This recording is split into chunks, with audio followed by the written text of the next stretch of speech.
Good morning everyone. Current affairs की series में 7 अक्टूबर पे पहुंच चुके हैं और आज की इंपॉर्टेंट करंट अफेयर्स जो हैं उसे डिस्कस करने वाले हैं। द हिंदू और पीआईबी से जो करंट अफेयर्स है उसको डिस्कस करेंगे एमसीक्यू के through. This is brief introduction about me. My name is Prince Luthra, all India rank 577 from UPSC CSC 2014 batch. आज के जो एरियाज हम डिस्कस करेंगे उसको जल्दी से देख लेते हैं। वर्ल्ड चिल्ड्रन रिपोर्ट के बारे में जानेंगे। आज हम इंडस्ट्रियल पार्क के बारे में डिस्कस करेंगे। जिम एक्सरसाइज को देखते हुए कृष्णा रिवर वाटर डिस्प्यूट को लेकर भी एक एमसीक्यू रहेगा। बाकी टॉपिक्स के अंदर हम इंडियन ओशन डायपोल के बारे में जानेंगे। मैड्रिड प्रोटोकॉल को डिस्कस करते हुए जीआई टैग अभी दिया गया है उसके बारे में डिस्कशन करेंगे। जीसीआरएमएन क्या है ये, इसके बारे में भी एक क्वेश्चन देखने वाले हैं। सेंकुकू आइलैंड और इसकी लोकेशन मैप के ऊपर देखेंगे। एंड फाइनली गोल्ड एक्सचेंज को लेकर एक क्वेश्चन रहने वाला है। आई होप आप जो all India free prelims mock test है उसको अटेम्प्ट कर रहे होंगे। exam.netmock.com पर ये अवेलेबल है। और जो लोग 2022 के लिए तैयारी कर रहे हैं, देखिए उनके लिए भी राइट फ्रॉम दिसंबर 2019 से लेकर आगे तक के, और मोर प्रिसाइसली जनवरी 2020 से लेकर अभी तक जो आपका महीना अक्टूबर का चल रहा है, अक्टूबर 2021 तक के month wise current affairs MCQs practice के लिए वहां पर रखे हुए हैं। आप उन्हें जाकर अटेम्प्ट कर सकते हैं। बेसिकली ये पूरा जो सीरीज फ्री सीरीज बनाया इसी वजह से गया था ताकि आप फ्रीली पूरे जो एमसीक्यूज है करंट अफेयर्स पिछले 1 साल 1.5 साल 2 साल जितने भी टाइम के आप करंट अफेयर्स को रिवाइज करना चाहते हैं एमसीक्यू फॉर्मेट के अंदर, वो आप यहाँ पर कर पाए। और वो मंथ वाइज फॉर्म में ही दिए ताकि आप एक स्पेसिफिक मंथ जिसको भी आप प्रैक्टिस करना चाहते हैं उसको चूज कर पाए। फेस्ट 50 कोड को यूज कर लीजिएगा। This is available on various test series on exam.network.com और 200 डेज की जो सीरीज है which is one of the best series for 2022 exam, जिसमें आप डे वाइज तैयारी करते हैं। शेड्यूल इसमें इनबिल्ट होता है। आपको बस अपना डैशबोर्ड ओपन करना है, डे 1 को ओपन करना है और उसके वीडियोस को देखना है, एमसीक्यूज को अटेम्प्ट करना है और यहाँ पे जो भी असाइनमेंट्स आपके होते हैं वो करने के बाद नेक्स्ट डे डे 2 को ओपन करना है, फिर डे 3 को ओपन करना है। और इस तरीके से 200 डेज में आपकी जो तैयारी है वो इसमें कराई जाती है। जो कट ऑफ रखी गई है वो 6 मार्क्स की है। जल्दी से आप भी अपने टारगेट को सेट कर सकते हैं कि आउट ऑफ 10 आप कितना स्कोर करने वाले हैं। Please tell me in the comment section. उसके बाद चलेंगे हम अपने पहले क्वेश्चन के ऊपर, which is question number first. State of the world children report जो है किसके द्वारा पब्लिश करी जाती है। चार ऑप्शन आपके सामने है, 10 सेकंड का टाइम आपके पास है। Amnesty International, Food and Agriculture Organization, UNICEF या फिर वर्ल्ड बैंक के द्वारा। रिसेंटली ये रिपोर्ट को पब्लिश किया गया है state of the world children 2021 और इसमें थीम रखा गया on my mind. On my mind, promoting protecting and caring for children's mental health. तो यहाँ पे मेंटल हेल्थ के ऊपर ध्यान देने की बात करी गई और ये जो रिपोर्ट है यूनिसेफ के द्वारा लेकर आई गई है। ये बेसिकली एक एनुअल रिपोर्ट है, हर साल इसे निकाला जाता है और 1980 से, ऐसा नहीं कि अभी रिसेंटली शुरू हुई है, काफी टाइम हो चुका है, इसे 40 साल हो चुके हैं। 1980 से इसे रिलीज किया जा रहा है। रिपोर्ट जो है बताती है वेरियस एरियाज जहां पर जो चिल्ड्रन है उनको किसी न किसी एडवर्सिटी का सामना करना पड़ता है, जैसे डिसेबिलिटी हो गया, कॉन्फ्लिक्ट एंड वॉर की वजह से उनकी सिचुएशन अच्छी नहीं है, चाइल्ड लेबर के बारे में बात करी जाती है, अर्बनाइजेशन का उन पे क्या इंपैक्ट पड़ रहा है उसके बारे में भी बातचीत यहाँ पर करी जाती है और डेटा जो है वो भी दिया जाता है। फिलहाल यहाँ पे आंसर आपका सी हो जाएगा, फर्स्ट क्वेश्चन का आंसर। चलते हैं यहाँ से आगे बढ़ते हुए सेकंड क्वेश्चन के ऊपर, which is concerning industrial park rating system, जिसे कहा जाता है आईपीआरएस। इस रिपोर्ट को लॉन्च किया गया है, इसको कौन लेकर आया है। 10 सेकंड का टाइम आपके पास है। डीपीआईटी लेकर आया है, Federation of Indian Chamber of Commerce, NITI Aayog या फिर none of the above. Recently second edition जो था आईपीआरएस 2.0 इसको कहा गया था, जिसका यहाँ पे फुल फॉर्म क्या है, इंडस्ट्रियल पार्क रेटिंग सिस्टम। इसे लॉन्च किया गया minister of state for commerce and industry के द्वारा। जो मिनिस्ट्री ऑफ कॉमर्स है, और रादर कहा जाए minister of state for commerce and industry, उनके द्वारा इसे लेकर आया गया है, ध्यान रखिएगा। हमारा जो डीपीआईटी है, department for promotion of industry and internal trade, ministry of commerce, उन्होंने भी एक पायलट लेवल एक्सरसाइज पे इसे 2018 के अंदर लेकर आया गया था, ठीक है।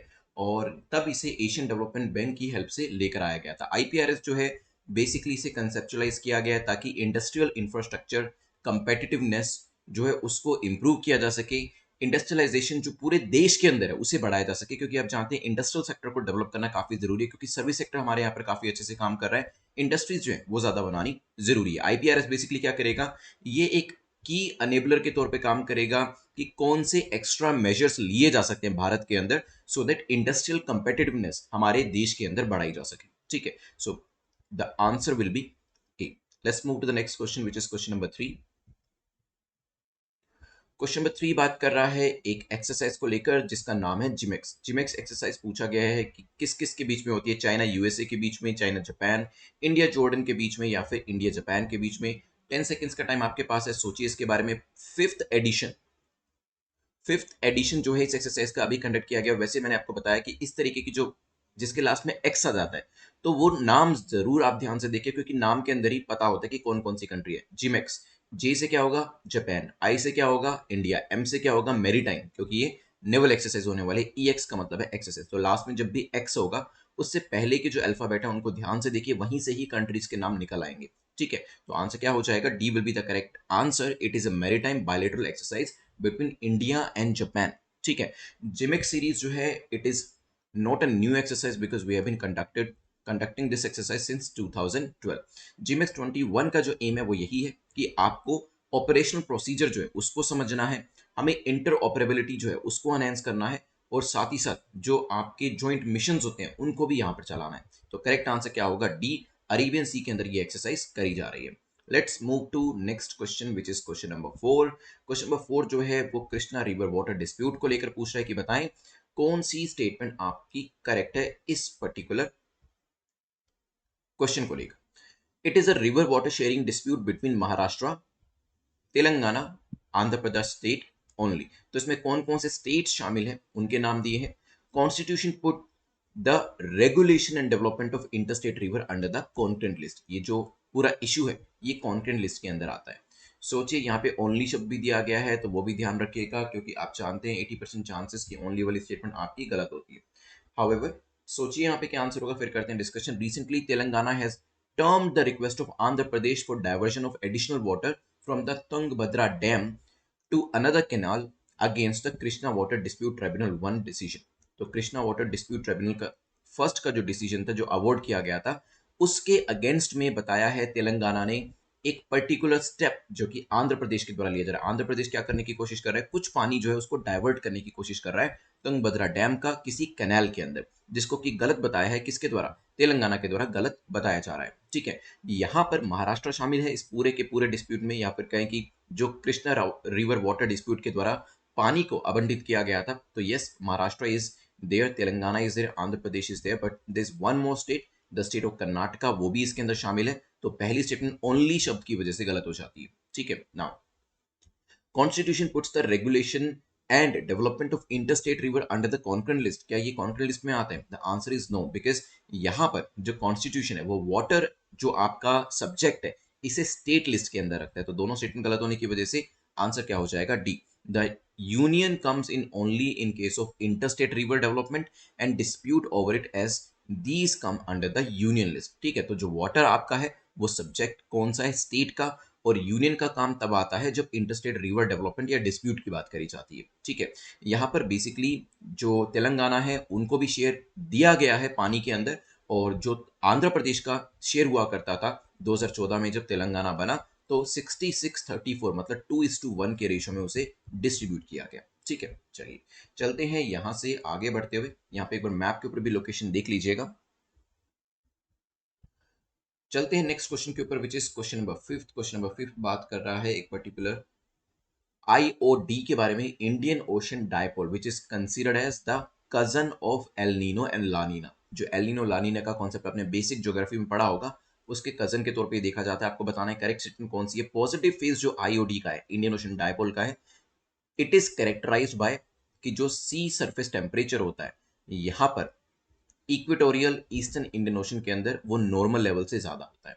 नेगेटिव आईओडी का मतलब है कि रेनफॉल जो इंडिया के अंदर है वो कम होंगी during the monsoon season. 10 second में शुरू कर देता हूँ। एक नई स्टडी करी गई है यूनिवर्सिटी ऑफ हैदराबाद के द्वारा, जहां पर बताया गया है कि जो प्रेडिक्शन स्किल्स है हमें आईओडी के लिए इंप्रूव करने पड़ेंगे, क्योंकि जितना बेहतर तरीके से और कितना जल्दी इंडियन ओशन डायपोल जो कि हमारे मॉनसून को भी इम्पैक्ट करता है उसको यहाँ पर प्रेडिक्ट कर लिया जाता है, उतना बेटर रहेगा। 5 से 10 साल एडवांस में अगर कर लिया जाए तो और भी बेटर है। Now the predictability of IOD comes from the subsurface ocean signals in the Southern Ocean. IOD has the same impact through its positive and negative phases respectively. Now, IOD जो है ये ग्लोबल क्लाइमेट को भी impact करता है। Positive phase में क्या होता है, अबव नॉर्मल सी सरफेस टेम्परेचर आपको देखना पड़ेगा। सो इट इज जब इसका आपका पॉजिटिव फेज चल रहा होता है। तो अबव नॉर्मल सी सरफेस टेम्परेचर आपको देखने को मिलेगा, लेकिन that will be in the western equatorial Indian ocean, ना कि ईस्टर्न के अंदर। तो पहली स्टेटमेंट इनकरेक्ट हो जाती है। अगर हम बात करें सेकंड स्टेटमेंट की, तो नेगेटिव आईओडी जो होता है दैट रिड्यूस द रेनफॉल, तो आंसर है यस, नेगेटिव आईओडी जो है वो रेनफॉल को कम करता है इंडियन मॉनसून की। And during negative phase of IOD sea surface temperature जो होता है it is less than the normal surface temperature, जो नॉर्मल सरफेस टेम्परेचर है उससे भी कम यहाँ पर टेम्परेचर आपको देखने को मिलेगा। It leads to less rainfall और ड्राउट लाइक कंडीशन यहाँ पर हो जाती है। लेकिन हाँ, ये स्टेटमेंट हमारी जो सेकंड है वो करेक्ट है, answer will be B, B यहाँ पर आंसर हो जाएगा। चलिए, कुछ इस तरीके से मैप इसका बनाया गया है। चलते हैं यहाँ से आगे बढ़ते हुए, जो मिशन यूपीएससी 2022 है आप इसको सब्सक्राइब कर सकते हैं। क्या क्या चीज़ इसमें अवेलेबल होंगी, इसके अलावा भी काफ़ी सारी चीज़ें हैं जो यहाँ पे स्क्रीन में मेंशन भी नहीं करेंगे, because space was very limited. For example India after independence जो आपका है वो भी इसके अंदर आपको प्रोवाइड किया जाएगा। जो एंशियंट मेडिवल हिस्ट्री है वो भी लेक्चर एंड एमसीक्यूज जो होंगे वो यहाँ पर आपको अवेलेबल कराए जाएंगे। So be ready for that as well. Mission UPSC 2020 जो है एक फुल फ्लेजेड प्रोग्राम है। This is for the students जिनको बिल्कुल भी आइडिया नहीं है, जिन्होंने एनसीईआरटी पे अभी तक कवर नहीं करी है। चलिए, चलते हैं क्वेश्चन नंबर 6 के ऊपर। The Madrid protocol of 1998 is related to which of the following. Madrid protocol 1998 किससे रिलेट करता है? Reducing the emission of CO2, amendment to world trade organisation, protection of Antarctic environment, conservation of migratory species. I am starting the time period here. सोचिए 10 second का time आपके पास है। Indian union minister ने address किया अभी international conference to commemorate the 30th anniversary, किस चीज की? Of signing off the protocol on environment protection, जिसको कि मैड्रिड प्रोटोकॉल कहा जाता है, ऑफ द एंटार्क्टिक ट्रीटी। ठीक है, तो 30वीं एनिवर्सरी इसकी थी, तभी इसको यहाँ पे याद किया जा रहा है। अभी हम बात करते हैं यहाँ पर मैड्रिड प्रोटोकॉल को लेकर। मैड्रिड प्रोटोकॉल को अडॉप्ट किया गया था 1991 के अंदर। ठीक है, और ये फोर्स में आया था 1998 के अंदर। अभी इसकी तीसरी सालगिरह थी, तो 2021 के अंदर 30 साल इसको पूरे हो गए। इसी वजह से इसको दोबारा से याद किया जा रहा था। It basically harmonised and expanded on a range of earlier provision जो कि अंटार्कटिक एनवायरनमेंट के प्रोटेक्शन से रिलेट करते थे। प्रोटोकॉल बात करता है कि अंटार्कटिका जो है इसे एक नेचुरल रिजर्व के तौर पर ही हमें रखना है, और यहाँ पर जो भी होगा वो साइंस के बढ़ावा देने के लिए किया जा सकता है, और पीस और स्टेबिलिटी इस रीजन के अंदर रखना काफी जरूरी है। यहाँ पर माइनिंग जो है उसको भी इंडेफिनेटली प्रोहिबिट किया गया था, क्योंकि ये एक ऐसा रीजन है जहां पर आप एनवायरमेंट के साथ छेड़छाड़ नहीं कर सकते हैं। And it also required that all the propose activities that must be subject to prior assessment of the environmental impact. तो जो भी एक्टिविटीज हमें यहाँ पे करनी है, पहले से देखा जाएगा कि इसका एनवायरमेंटल इम्पैक्ट क्या पड़ने वाला है उस जगह के ऊपर। ठीक है, उसके बाद ही कुछ यहाँ पर एक्शन लिया जाएगा। Now Madrid protocol is related to which of the following, तो यहाँ पे अब तो आप तक समझ चुके होंगे कि हम एंटार्क्टिक एनवायरनमेंट की बात कर रहे हैं, तो C will be the correct answer. चलिए, यहाँ पर एक सी है, क्या मुझे कोई उस सी का नाम बता सकते हैं? Let me change the colour of the pen so that आप सभी लोग देख पाए। अभी 1-2 दिन पहले हमने देखा था। यहाँ बताइए उसका नाम। Let's move to the next question which is concern GI tag. जल्दी से मुझे बताएं, जीआई टैग अभी रिसेंटली दिया गया है। एदायूर चिली ये कौन से राज्य को बिलोंग करती है? कर्नाटका, केरला, तमिलनाडु या फिर तेलंगाना? तो जल्दी से मुझे बताएं, यहाँ पर जो कुतियातूर मैंगो एंड अदायूर चिली जो है इनको जीआई टैग अभी अभी दिया गया है। ठीक है, और जीआई रजिस्ट्री एट चेन्नई के द्वारा ये दिया गया है। आप जानते हैं डीपीआईटी के अंदर आते हैं, और डीपीआईटी मिनिस्ट्री ऑफ कॉमर्स के अंदर आती है। 10 साल के लिए जीआई टैग जो है दिया जाता है। नाउ यूनिक कैरेक्टरिस्टिक की बात करें इस चिली की, तो इसमें लो पंजेंसी होती है। जैसे कल हमने आपका जो व्हाइट अनियन जो था उसके बारे में पढ़ा था, उसमें भी पंजेंसी जो थी वो काफी कम थी। नाउ इसे अदायुर मुल्लाकू भी कहा जाता है मलयालम के अंदर, और ये हाईली डिलीशियस मानी जाती है। Now, the fruit of Adayur chili is a drooping berry, solitary with a moderately triangular shape की इसकी रहती है। उस जो सरफेस है वो काफी स्मूथ रहता है। चिली जो है इसका इस्तेमाल जो है मुलाका कोंदातोन, जो चिली ड्राइड कर्ड होती है उसको बनाने में इसका इस्तेमाल किया जाता है, और ये केरला के अंदर काफी ज्यादा फेमस भी है, और केरला के मलापुरम डिस्ट्रिक्ट में तो और भी ज्यादा फेमस है। ठीक है, तो करेक्ट आंसर क्या हो जाएगा? D will be the correct answer. Let's move to the next question. ये चिली से आगे बढ़ते हुए चलते हैं क्वेश्चन नंबर 8 के ऊपर। GCRMN that is global coral reef monitoring network एक पार्ट है, किस ऑर्गेनाइजेशन का है ये? अभी ये न्यूज में था, तब ये पूछा गया क्या ये ICRI का पार्ट है, यूनाइटेड नेशन एनवायरनमेंट प्रोग्राम का, कोरल का पार्ट है, या फिर किसी और ही एजेंसी का? GCRMN has published a report जो कि अंडरलाइन करती है कि ग्लोबल वार्मिंग की वजह से, ग्लोबल वार्मिंग की वजह से कितना नुकसान हो रहा है कोरल रीफ्स को। ठीक है, now GCRMN is the world's premier coral reef data network. ठीक है, और यहाँ पर जो गवर्नमेंट है, नॉन गवर्नमेंट पार्टनर्स हैं, उनके द्वारा पार्टनरशिप करी गई है। ठीक है, साथ ही साथ GCRMN जो है एक operational network of international coral reef initiative जो है उसको भी लेकर आई है यहाँ पर, ताकि ग्लोबल लेवल पर जो कोरल रीफ है उसके बारे में ज्यादा जानकारी मिल सके। ICRI एक इनफॉर्मल पार्टनरशिप है बिटवीन नेशंस ऑर्गेनाइजेशंस जो कि कोरल रीफ को प्रोटेक्ट प्रिजर्व करने की कोशिश करते हैं ना। अगर यहाँ पर बात करी जाए international coral reef initiative ICRI is the correct answer.